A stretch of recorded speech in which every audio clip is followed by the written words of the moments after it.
full-time working mother and I have 3 very young boys. So my youngest is 5 years old, my middle child is 8 and my oldest is 10. My biggest challenge is I have very little time with my children.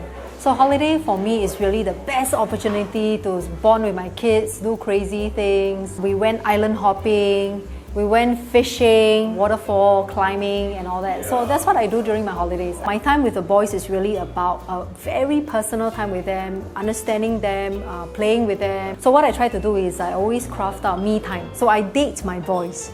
It's really taking that conscious effort to craft out that individual time with each of them. There will always be moments that the 3 of them are talking to you at the same time. I have to understand that I will not be able to reach out to them the way that I want to in a one-to-one context. I think one very good example would be their consistent demand for a smartphone. I've been bugged, to give my oldest boy, my 10-year-old boy, a smartphone since school started. An immediate response would be, no, I don't think you should be entitled to one because you're still really young. What I do is I actually told him that I'll think about it and then I'll let him know whether I agree with his suggestion for him to have one.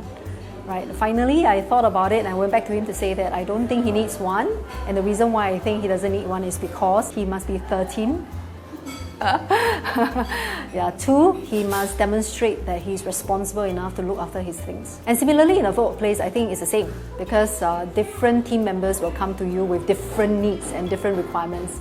Right, so I think it's very important to send out the message that I'm always ready to listen, that I may be busy at a certain point in time, but I will always make time for them subsequently. After listening, right, I will not immediately want to comment. Right, so usually I will go about it in 2 ways. One is I'll say, okay, I'm glad that you share with me what you've just shared. Give me some time, I'll think about it and I'll get back to you. Right, that's one option. The other option is after having listened to feedback or even a suggestion from a team colleague, I will then give my perspective, and then hopefully at the end of the conversation, right, both of us will arrive at a point, at a common consensus that we can move forward in the same direction.